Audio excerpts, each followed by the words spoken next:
Hello everyone, happy holidays. I made this video for you guys mostly because a major part of the holidays for people like us who have survived narcissistic abuse, we may have to deal with a narcissist or a toxic family member again for the holidays. This is a time that we usually come back together. Maybe we haven't dealt with them or seen them all year, or maybe we do.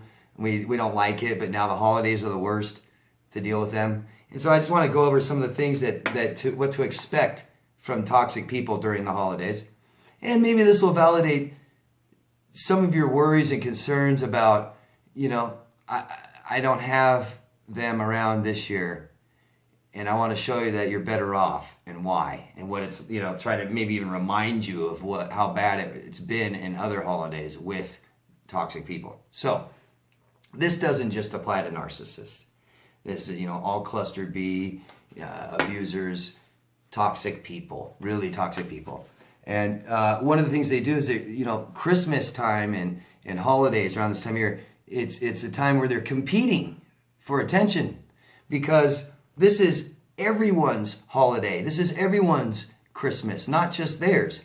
So a lot of times during the year, we put up with their BS and we dismiss it, excuse it. Oh, well, it's just today, whatever, but not on Christmas, right? Not on this major holiday. It's everyone's. So that's a major problem. Do you see that? Everyone has an idea of what they are, what to expect for Christmas, what they want. An idealized Christmas, an idealized holiday. Everyone does that to some degree. That's why there's so many problems during the holidays, right? Well, they do it big time. So I say this all the time, they're ego-driven and shame-based. I want to touch on those two things, ego and shame. So, and they go hand in hand because they're shameful people, they believe they're bad, they counter it with ego. I'm a great person, so everything's about how I look to them, The narcissist is basically concerned with how do I look and will my Christmas be what I deserve, what I expect it to be. Major concerns. So you guys will notice the holidays, they may love it. Typically, that's what I've seen. They get all excited about it. They're concerned about how they look. For one, major ego. So they decorate, don't they? They may decorate and listen to music and get all cheerful, and it's really, they're building it up, aren't they? They got to be the best looking house on the block, or maybe the most festive in the family. It's kind of childlike, right? Get all excited and giddy for Christmas. They make plans, and it's got to be the best, right? And they may, want to go to a party or have a party, and it's got to be the best. They may go shopping, have shopping problems, blow money. I got to get the best things for myself, for the party, for people. I got to get the best gifts for people, even if they don't get them anything. The intention is I got to go get them the best, The wish list, they got to have the best wish list. They think about what they want and come up with a great wish list. So the shameful part, they're self-loathing, There's things they think about as the holidays are approaching. And the self-loathing part of them will look at things like, maybe they haven't seen their children in a while. And they say, I haven't seen my children forever, poor me. Maybe they talk about and discuss about they've had just horrible Christmases every year, poor me. Or maybe they talk about what they won't or didn't get every year. They didn't get what they wanted. They don't get it. Poor me. A big one. Here's a big one. I can't afford gifts for anyone this year. Poor me. Well, that's what happens when you don't care, don't work, don't think about people, can't manage your life or money. So, familial and social situations are not ideal. They'll complain about that. Oh, I can't believe Aunt Carol will be there. I don't want to go. Or here's a good one. Sit there and be poor pity me because I'm single. Or I'm not in my ideal relationship. It's a bad relationship. Poor me. So the shame kicks in during this time of year, big time. So a lot of people have relatives that we may be embarrassed of, right? Most of us have some relative, if we have families or in contact, or big families especially, or there'll be somebody in the family or people in the family that we may be embarrassed of for whatever reasons, all kinds of reasons, because remember, all they care about is what I look like. So that also includes the people around me. So, if my family, there's some embarrassing family members or whatever, how they look. So that's on them. They think, oh, that's me too. Because their ego, what do people look at? It's not about who they are. It's about what people think they look like, what people think of them. So I'm embarrassed of family members. So it's like I'm ashamed, that projected shame. I don't want to go deal with family members I'm embarrassed about. It's like it makes them confront things they're embarrassed about themselves, right? Responsibilities, and this is humongous. You kind of are faced with your responsibilities you have with relationships, like your family. They may be resentful this time of year. They may, it's a kind of a reflection period for everyone. And they may feel like I've been a bad father or mother. I've been a bad son or daughter. I've been a bad brother or sister. That kind of shame kicks in.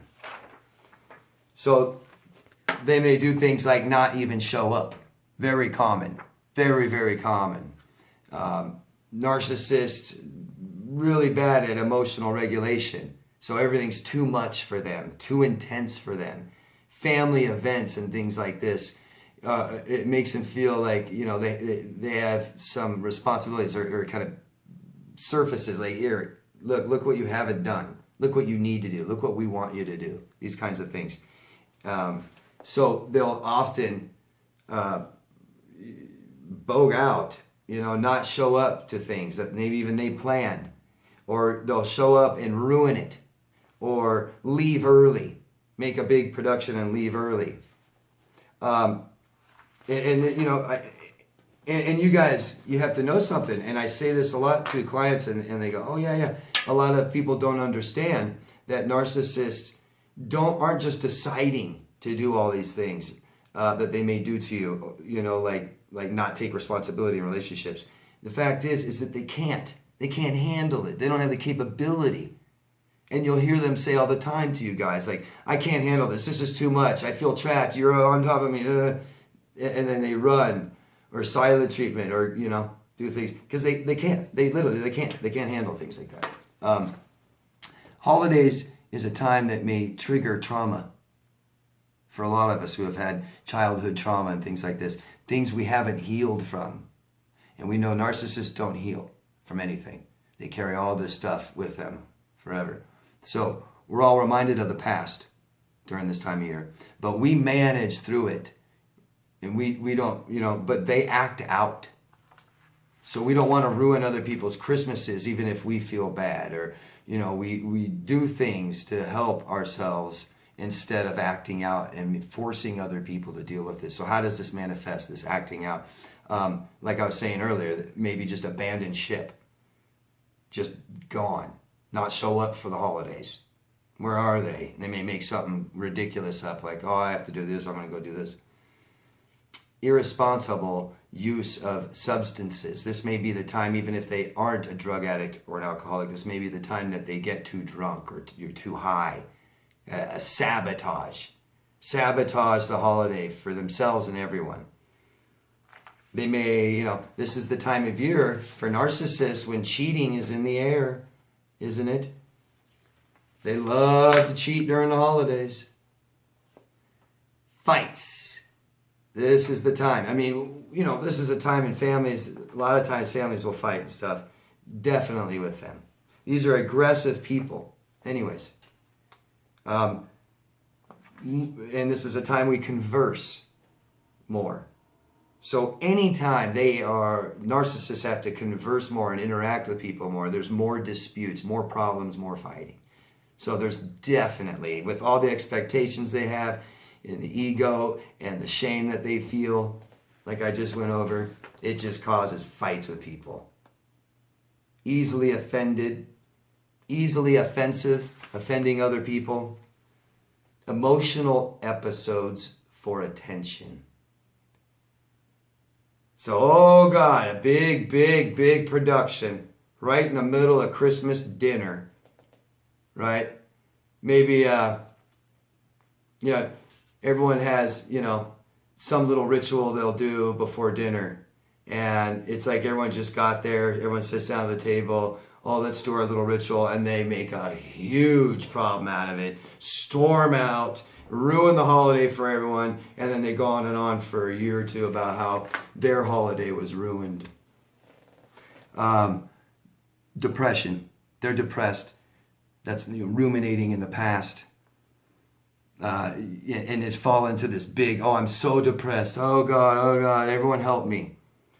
Focus always has to be on them. So that competing, everyone's trying to enjoy their Christmas. No. Me. Make it about me. Focus on me, guys. It's my Christmas. My Christmas. It's me. Right? So what do? Well, try to follow me. A lot of people don't realize this. A lot of people don't process emotions correctly about things like this. Try to realize that what you are stressed on is their expectation, what they want, what they feel they need, what they've asked, what they want you to do, right? Because I have clients and people and subscribers, you guys are saying, well, my family member is toxic and I just am stressed out to have to go. I deal with them all year, or maybe you don't, and now it's the time where you have to go and you want to try and enjoy your holiday, but they're going to make it all about them, right? Like I just said. I've said this before, and please, all that matters and all that should matter to you is how you feel. It doesn't matter what you do, and it doesn't matter what they do, and it doesn't matter what they want and what they say and what they think and what they need. All that matters is you, how you feel, and what you need. Okay? So they want you to show up. They have expectations of what they want you to do over the holiday. And what we do often is we fall into this black and white thinking, two doors, that's it. Either I do what they want and I'm miserable, or I don't do what they want and they make me miserable. No. We are all responsible for ourselves, not each other. We're responsible for ourselves. So this person is responsible for themselves. And if they have things they want, then they can go get them. If they have things they need, they can provide that for themselves. And if they have things they want you to do, they can ask, and then they can respect your choice and decision, but they don't. They don't. So there's two major stresses here you guys might experience or maybe feeling. And the one is you don't want to go. You don't have to. Guys, you do not have to do anything. The only responsibility you have is for yourself and how you feel. We are not responsible to attend events that other people want us to attend. Okay? It's one thing if we agree and, we should be, our words should mean something and we agree and we go, but you guys don't have to. You guys don't have to go. You guys don't have to go because it's Christmas, because it's New Year's, because it's Thanksgiving, because it's their birthday. You don't have to. And you need to tell yourself that. Because you decide that. You are the one who decides what you do. Okay? So you don't have to, and that's okay if you don't go. It's okay if you don't attend. If that's how you're feeling and you can't do it this year, that's fine. If anybody else has a problem with it, that's their problem and it's their responsibility to handle that and deal with it, not put it on you and control you. We owe nothing to anybody but ourselves. So you start with, I don't have to go, I'm not going to go. Now the other stress is, how do I tell them? What do I do? So you have to start with, I don't have to do anything for other people, okay? You don't have to. So you can ignore, not show up, no call, nothing. Start there, because you're not going to go. If you don't want to go, you're not going, okay? And you can change that anytime you want. And at the last minute, if you want to go, you can go. But you start with, I don't have to go, and relieve that stress. I don't have to. How do I tell them? Well, I don't have to. I don't have to do anything. That should relieve some stress. Okay? Go from there. Do I want to tell them? Do I want to send a message? Do I want to tell someone else to tell them? What do I want to do? Start thinking about that now. You've got a week. Maybe at parties this weekend. Maybe you've already committed, but you're stressed out and don't want to go. You have the right to do what you want. You have the right to call and cancel and change plans and say, I'm not going. And you have the right to not do anything. Okay? You're only responsible for you. You're not responsible for your mom, your father, your sister, your brother, an aunt or an uncle, grandmother, grandfather. You're not responsible for your grown adult children that want you to do this and that. Okay? So start thinking about how you would like to handle it. That's up to you. Do I want to do nothing? Think about it. How will that make you feel? That's all that matters. Maybe that'll make you not feel very good. So maybe you should tell them, I don't want to go. I'm not going. But guess what? Maybe you know that's going to cause so much stress. They're going to manipulate you. They're going to treat you bad. And if you can't handle that right now, well, then you can't tell them, can you? You're responsible for you, not them. If they don't like this, they need to handle that. They need to do something about it, not control you. They cannot invite you next time. They cannot talk to you anymore. Okay? I hope that relieves a little stress. You guys could see that this toxic behavior is stressful, but it's them, not you, and you don't have to put up with it. You don't have to experience this on your holiday. Okay? So try not to put too much expectations and have this idealized, fantastical, idea of Christmas or holiday, and just try to have some peace and quiet and enjoy the people you love and stay away from people you can't stand. Okay? All right? You got any questions, go down below and ask me. And please try and enjoy your holiday. Love yourself first, okay? Merry Christmas, guys. Bye-bye.